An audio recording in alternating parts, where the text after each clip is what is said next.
Yes. Okay. I'm getting over a little bit of a cold, so if I'm talking too softly, just let me know. Today we're going to talk about building positive digital footprints, but really how to incorporate social media in the classroom. And so if you have a QR code reader, you can scan it here to access the presentation. The bit.ly link will be available on every slide, so you can get to that as well. Just a little bit about myself.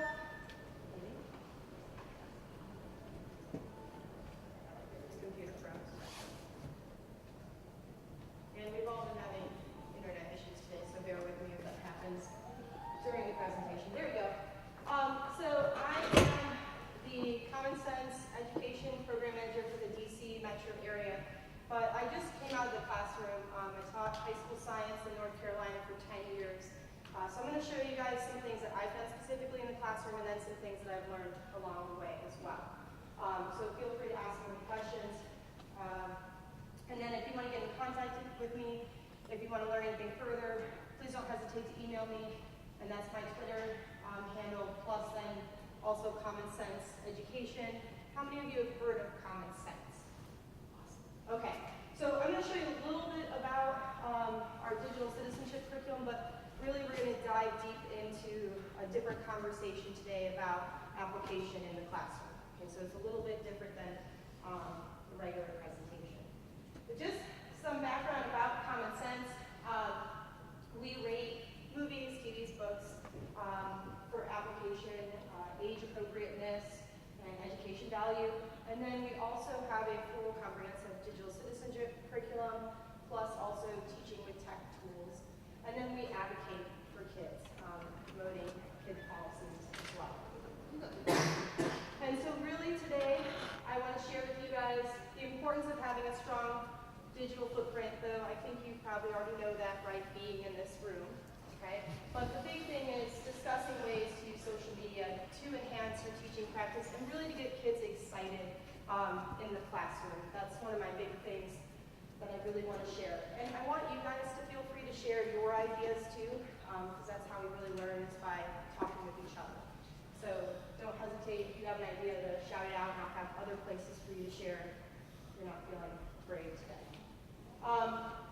So, how can students and educators use social media to impact their professional growth?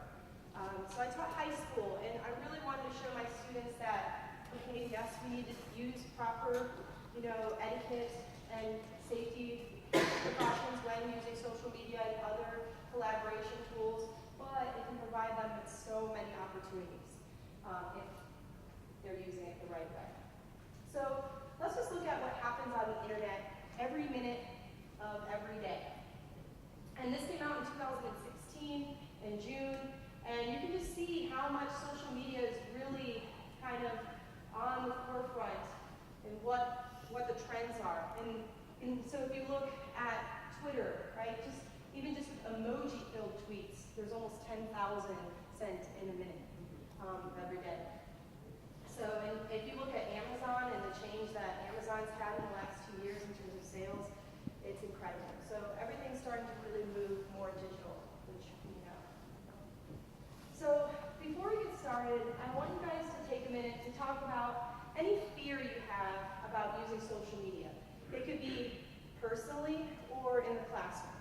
And it doesn't necessarily have to be like your traditional social media like Twitter or Facebook. It could be anything. Just take a minute to discuss your fears. And has anyone used today's Meet before? Great. So if you haven't used it, I just have a little bit of instruction here. If you have used it, you can click either or. You can click here or access it through the barcode as well.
great responses in, and I have felt a lot of these things as well. And even ongoing, as I was using it, I still had some of these fears.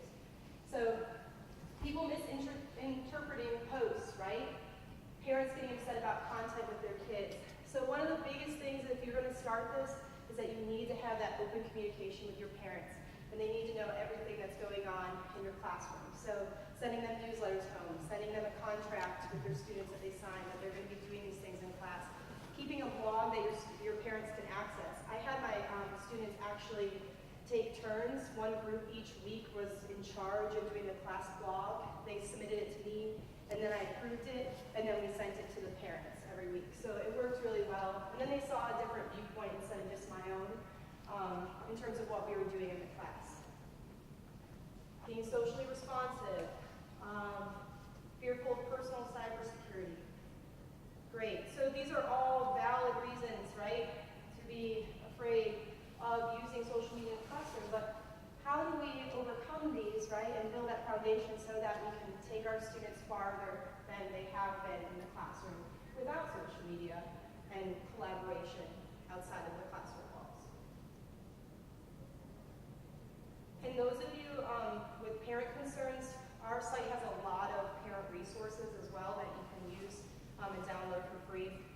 That might help you start those conversations about the importance of using technology in the classroom. So raise your hand if one of these applies to you. Have you ever Googled yourself? Right? Sometimes it's fun, okay? Have you Googled your students, their parents, or maybe even just a colleague? Right? I've done that. Okay? See what they're about. And do you think they Google you? Right? And this is where it's really important in having that discussion with your students is that you need to be aware of what your footprint is, right? Because if you're not in control of it, then someone else is. So Googling yourself regularly or setting up a Google alert, having your students do the same is a good thing. So what is in your digital footprint? So when you did Google yourself, and if you haven't done it yet, do it sometime today. What did you find? Is there someone else out there with your same name, right? Is there stuff that's coming up where you see your colleagues that are attached to you but not really you? I mean, what are you finding when you Google yourself? And that's a good question to think. So how, if you don't like what you're seeing when your name's getting Googled, how do you change that? So everyone's probably seen this article, right? Why your digital footprint matters. And so a woman claims teaching degree was denied because of a social media photo, right? And really because of that caption, drunken pirate. And one decision, right, she probably really wasn't thinking about it, and then it kind of made her whole life go a different way. And this is something when you're talking to students, right, you can post on social media, but be aware of what you're posting and what it means, right? Or how it can be interpreted if they don't know. Also, so good things, right? So this choir teacher ended up having their entire elementary choir class sing to her because she was diagnosed with cancer, so they surprised her, and it ended up like really taking away. And if you haven't seen the story, it's really heartwarming. The link to it is in the notes on the presentation if you're on it, and you can go to it. It's really inspiring, and Martina McBride actually sang for the choir teacher because it got so big and viral. So who looks at my footprint? So if we're talking about students, at least 40% of admission officers look at it. And that number is going up. And 60% of human resource managers look at, they Google you. They see what you're about. They see if your cover letter matches what you're saying right online otherwise in your personal life. Which makes it a little more difficult, right, than it used to be.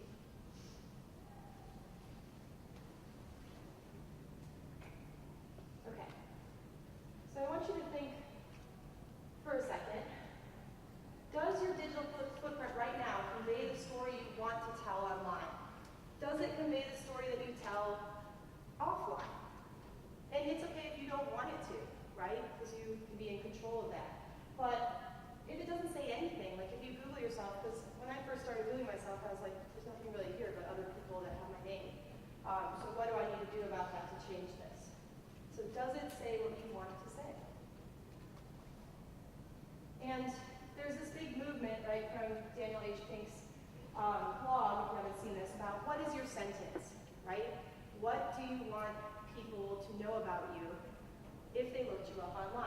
And so if you think about it in a sentence format, like what are the big things I really want if someone Googled me to take away? And me, I'd want them to take away, I'm a teacher who's passionate about ed tech and digital citizenship, right? That's something that I would like to, for them to take away. So I want you to think for a second, and what would you want your sentence to be? And you already know your sentence, right? But what would you want it to say online? So if you'll take a minute to share on today's meet again, it's the same link as before, but if you lost it, I just kept it up on the slide.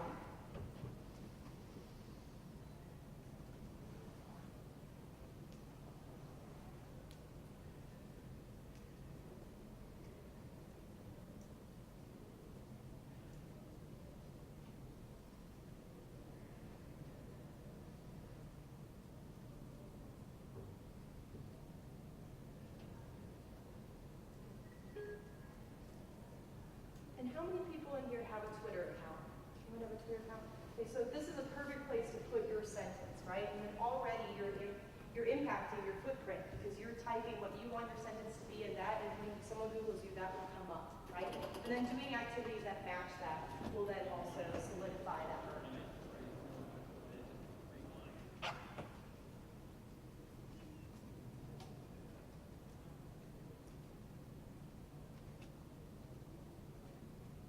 Great. An educator, mother, and coach.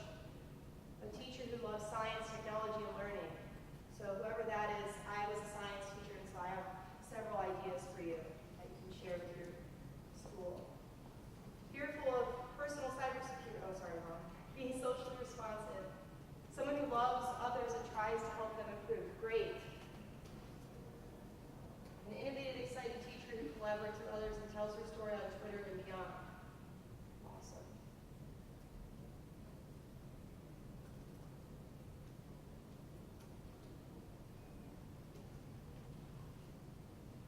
Okay, so we're almost done with the footprint side, and we're going to get into some of the actual applications in the classroom. But when we're thinking about using social media, right, we don't want to share info that you wouldn't want the public to see.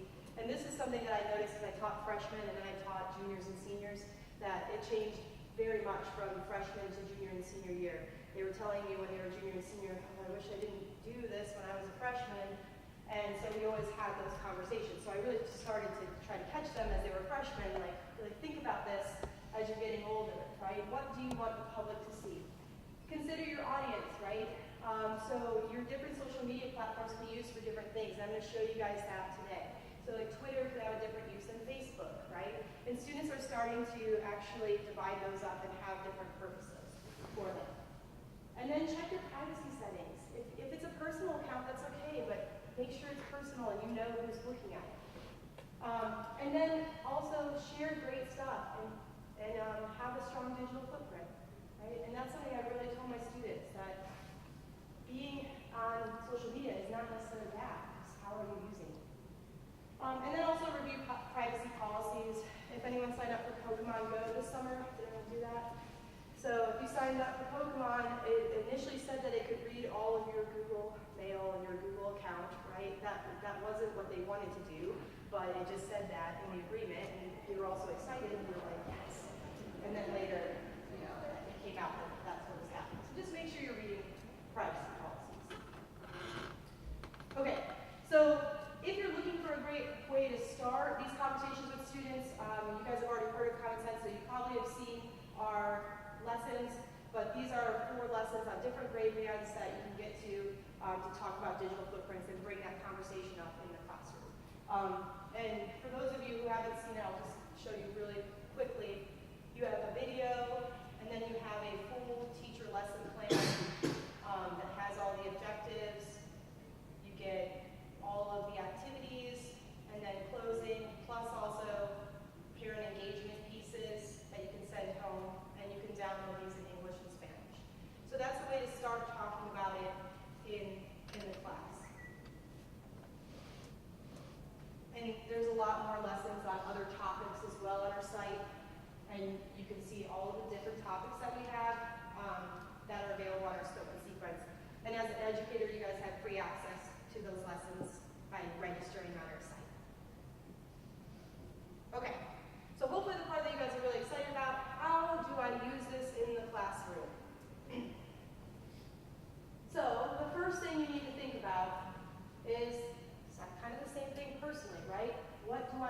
share, how will I share it, who can see it, what audience am I trying to reach, and what happens to my data.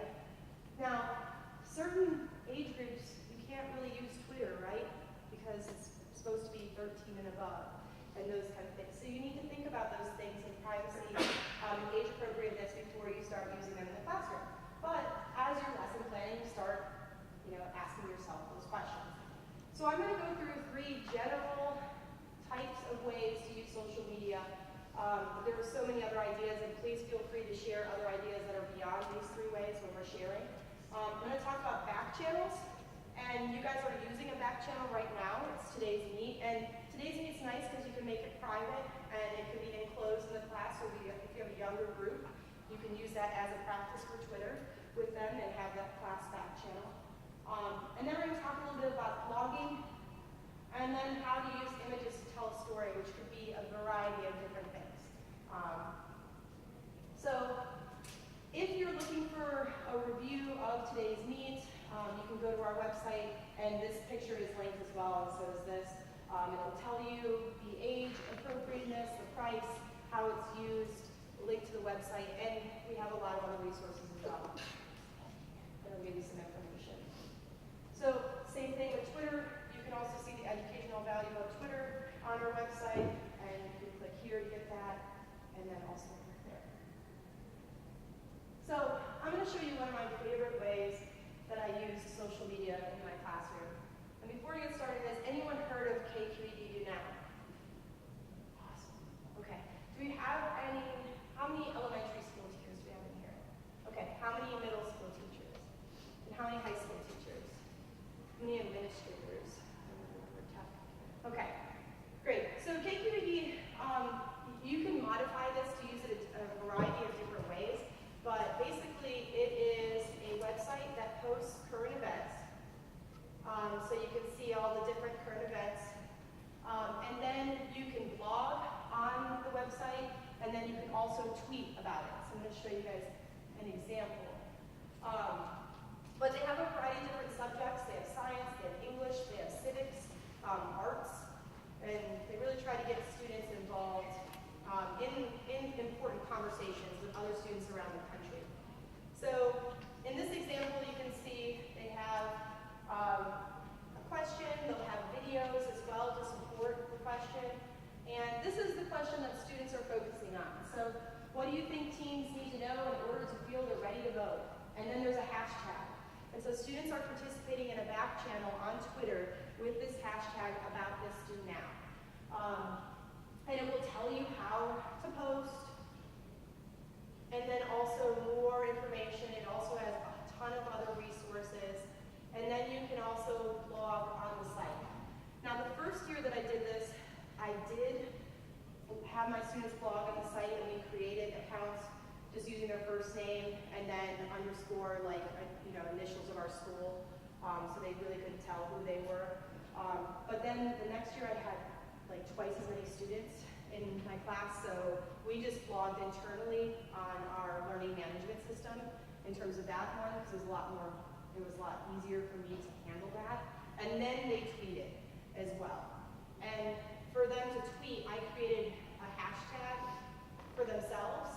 So we had a hashtag, and so it's easier for me to find them, and plus then they used the hashtag for the do nows. So you can see that they did one about organic food. They did one about should NASA be funded for climate change or for space exploration. And it was just interesting to see what my kids thought. And my students really appreciated these activities because they got a lot of opportunity to have their voice heard. And something big here is that I had a social media contract. I told my parents what was going on. I kept them posted on their Twitter accounts and those kind of things, so they knew everything that was happening. So when you did that, the kids all made their own Twitter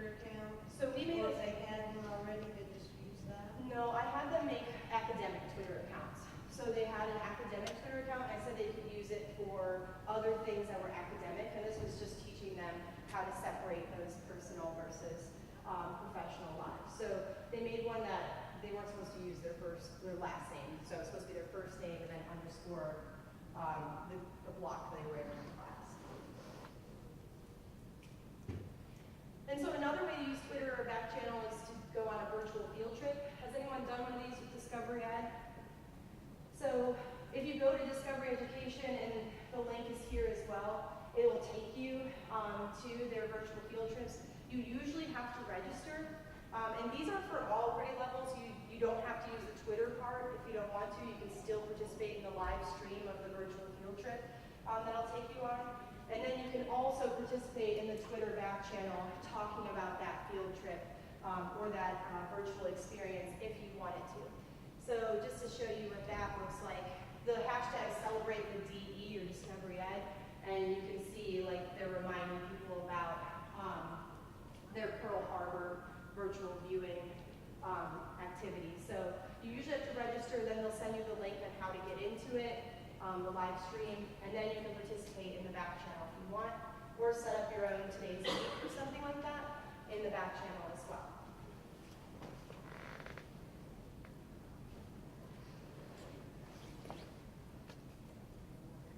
Then for other things, so let's say Twitter or today's meet aren't really going to fit for your grade, you can always use Google Docs as a back channel. So just to show an example of this, I had my students do a debate on the Copenhagen Climate Conference, and while individual groups were presenting, all the students were contributing to the agreement.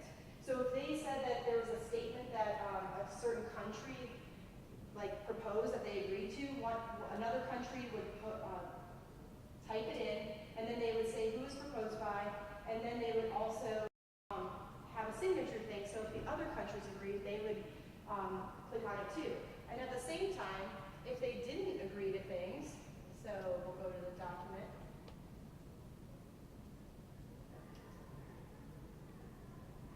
And I linked the document in there so you can see it. If they didn't agree to things, there was a disagreement or revisions section. And so then they would say who proposed the disagreement, right? Or in what countries do not agree with this. So they have to resolve that before this conference is over. And that was really great to see in the way that the classroom was set up. The students just kept getting up, doing their presentation, and everyone was interacting in some way. No one was just sitting and not participating. So Google is a great way to have a back channel. So if you guys could share a way that you might use a back channel, so either Twitter, Google Docs, today's meet, anything that you could think of that's a back channel. If you have something that you want to share that isn't necessarily what I shared, please do. So share that on today's meet.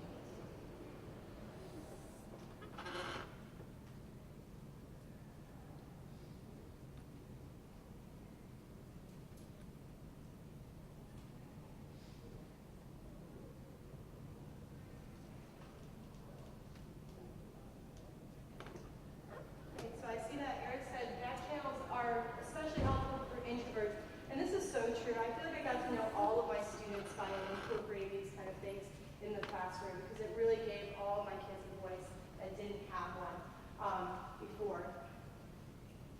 Great group discussion boards on the LMS. Perfect.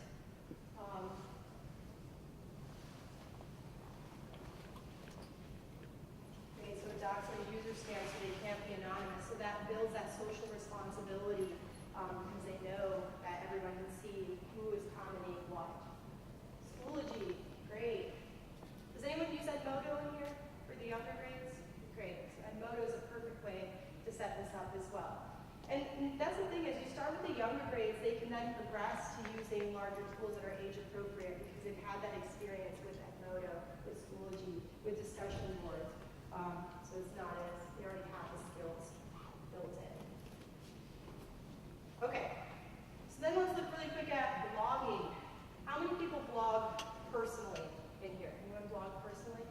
Great. Anyone blog professionally, like with their class? Great. Do you want to share? Will you share what you blog about? So I have a professional blog that I blog about. I'm an XRT, so I blog about classes and push-in activities that I do with kids, and then I also share kind of some of the culmination activities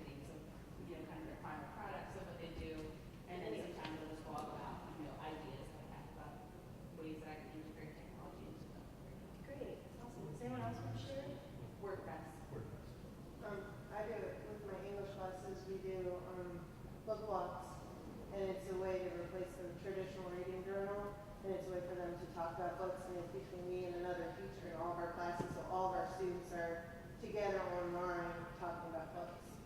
What platform do you use? KidBlog. What is it? KidBlog. Oh, yeah, right, okay, got it. Great, so EduBlog is another example of an education blog, and it's great because there's several options. There's a free version and there's a paid version.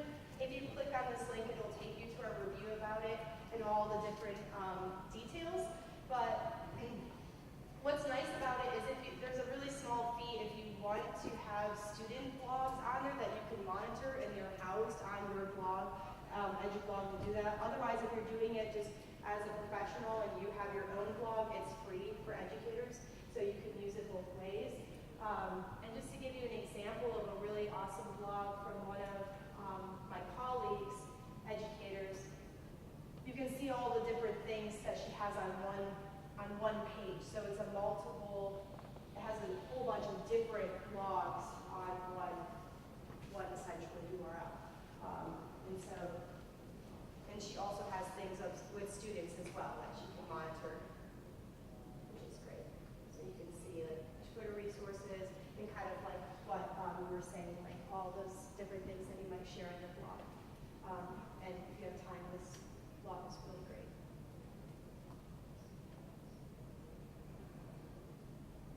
Okay, and then if anyone teaches science, and even if you don't, this is a really great example to get students involved in a global conversation about just what they use, and so energy use. And so this is the International Carbon Footprint Challenge. Has anyone heard of it? It's from Stanford, and you can participate in it. You do have to sign up. So if you look here, it says the next session will be January 2017. You can participate in it kind of quietly if you'd like, but if you want to be a part of the map, you have to sign up, and then you can contribute to actual scientific data, and then talk to people from around the world about what they're using, so consumption, energy, shopping, any of those things. So, and it really gave my students, it really opened their eyes to like how much they use compared to how much students in China use or students in Italy, and just kind of opened their eyes with that in a safe space too. So just to give you an idea of that, so you can see here all the different countries that have participated. They did a little pin on the map, so you can zoom and see there's a lot in Europe and a lot in North America, but they're still kind of all over the place, but which is really great. And then there's a discussion board on the site as well. So they participate, so they actually calculate their own individual footprint, and then they compare between other groups around the world, so you can see the actual data, and it will tell you so they can kind of see the differences. And then you can also discuss, so there's a discussion board, and they have different topics, and that's really why they have like sessions, because they have different topics that go on in the different sessions as well. And so you can modify that based on your age, what's appropriate for your students to participate in.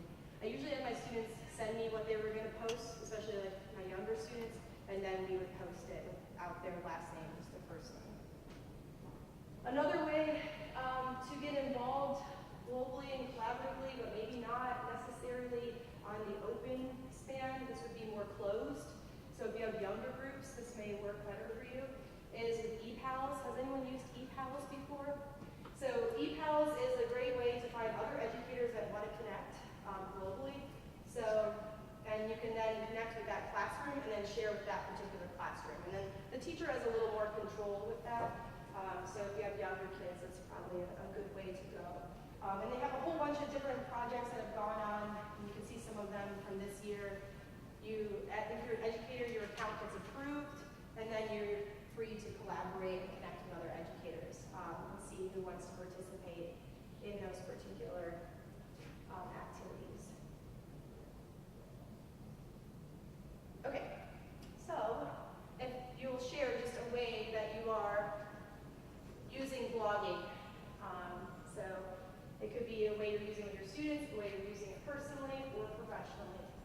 And this back channel will be open for the next year. So if you want to go back to it as well. You can go back and see other people's ideas.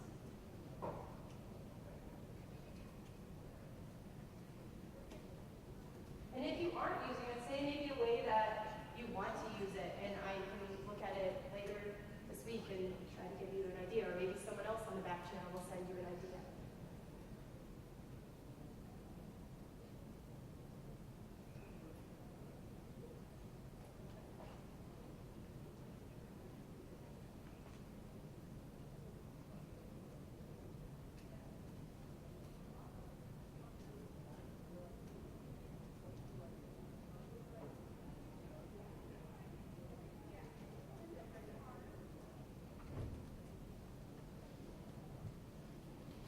And if you don't blog, how many of you look at other people's blogs? Anyone? Right? So they have a great use. So this is a way to build your footprint. Share all the great things that you're doing in the classroom as well. Start professionally and then maybe build out with your students. The students love to blog though, like having them blog their lab reports, having them blog their English progress as they're going through a book and what they're thinking about is always a great way. And you can make them private as well.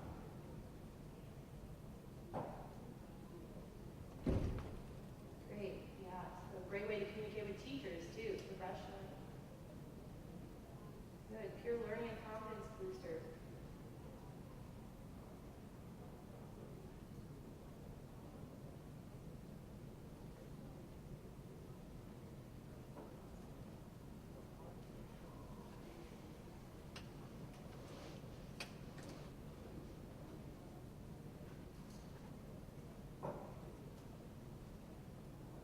With the e-hub, that's free. It is. You have to sign up and they have to approve your account, so it might take a little bit of time, but and then you can connect and like you can make a profile and connect with people that X and Y interests you or classrooms, or if you want to specifically talk to a classroom in a specific country, you can reach out and say that. Okay, and then finally, you can use social media in ways like using images to tell a story. So you could use Instagram, right, to tell a story about what's going on in your classroom. Make it a private account, share it with your parents. And a great example, you guys may have seen this Instagram account, Tapped On Kids. And if you click on it, you can see she usually shares specific stories about students, right? And obviously she had to have gotten permission from the parents and know that that's okay to take their picture. But that is one way, so you can do that. And you can do that professionally as well without having students in them, just sharing what's going on in the classroom as well. Another way is to find activities that are using social media as well. So this is just an example of a way to use social media in the classroom. There was a geothermal design competition, and the students actually participated as they moved up in the competition and had to make their own social media campaign to promote their infographic. And infographics themselves can be shared publicly, so that could also be a way to use social media. So they created pictocharts about geothermal design, and then they made a social media campaign, created a professional one for Twitter, and then some did Instagram, Facebook, depending on their preference, and used pictures to basically tell a story to help promote their infographic. And this kind of just shows you the process. And you can see this is the group of finalists. And when you click on any of the link, and if you click on this link and you click on any of the finalists, it'll take you to their page. It'll tell you a little bit more about them, and then also their different social media accounts that were associated with that particular infographic. So what's really cool is that now they've set up social media. If they're getting looked at by admission officers, they're seeing, wow, okay, they're using social media to promote geothermal energy and are in this competition competing for an academic prize. That's really awesome, and they set that up. And so you can see their infographic, I don't know why it's coming out so small, but also then all the information about their social media accounts. So that's just another example. So what